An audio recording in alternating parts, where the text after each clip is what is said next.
See this here? It's quite strong, really strong stainless steel. So this can go on uneven ground. It can even chip the tops of rocks. So you can see what's even settling on the ground.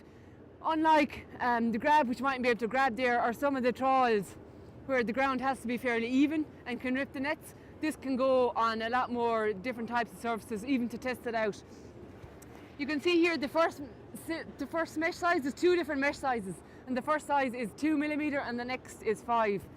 It has a protective covering, which can be just even a simple carpet that protects the nets from rocks. So when it's going over and breaking the tops of rocks, your net is protected. All your material will be gathered in the end. This is tied here, and they'll simply pull it open and put it into your box that you can sort out your sample. And that's sieved through a 2mm sieve. No point obviously going smaller, considering the first mesh size you have in there is 2. They lift this up and they'll drop it down, but they need to leave it to go slack. If they just dropped it to hit the bottom like the grab, it wouldn't roll across the bottom to grab. So you need to leave about 2.5 times the depth. So they'll know the depth, they'll put it up and they'll leave that amount of rope down, and once it goes slack, then they'll put it along for a certain distance. Usually you'd only tow it for maybe 5, and you tow against the current. You tow quite slowly, 2.5 knots maybe, and when you've done your 5 minutes, then they'll pull it up. You take your lats and longs the minute it's gone slack at the bottom. Once they've dropped the dredge and they've dropped the 2.5 times the depth, you take your lats and longs. And the minute they start to pull it up, you take your lats and longs. And there you have semi-quantitative.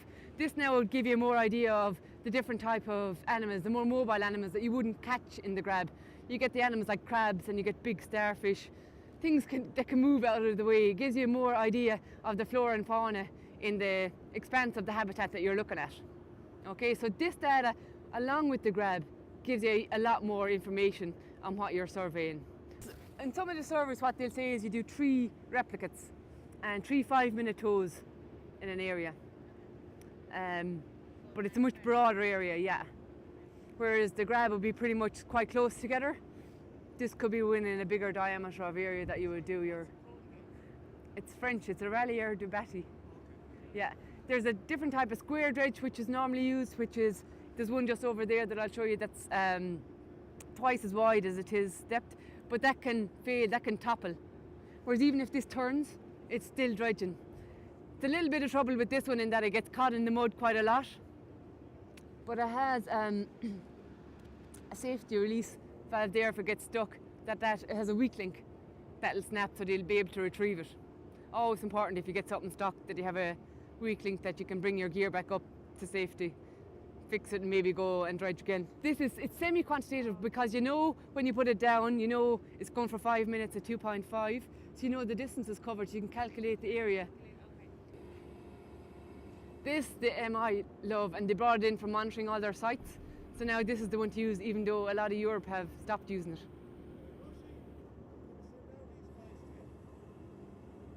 Yeah.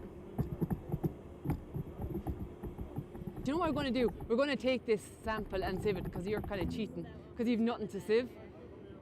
Do you remember how to preserve? Do you remember what you preserve benthic samples in? Yeah, in formalin in percentage. 10% formalin, 5% formaldehyde. But it's actually 4, but if you're diluting it on board, it's much easier to convert into 5% than it is 4, but roughly. And you dilute it with seawater, because remember all your animals are living in seawater. If you dilute it with fresh water, they're going to contort, it's going to be harder to identify them. So basically, when you're pouring it in, you want to be downwind of it. Tell you.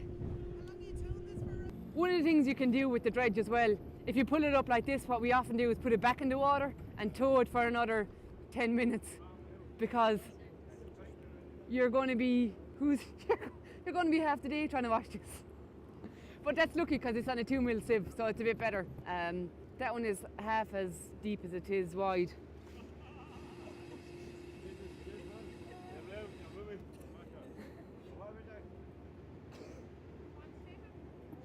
Semi-quantitative. It's semi-quantitative in that, right, you know where you've dropped it. You need to drop it similar to the beam trawl, 2.5 times its depth, so that you make sure it's been dragged along the bottom. Have you a shovel? Yeah. Oh, shovel half it out then. See the way they're cleaning it? We would just leave it there and go on to the next station and pull it out at the next station.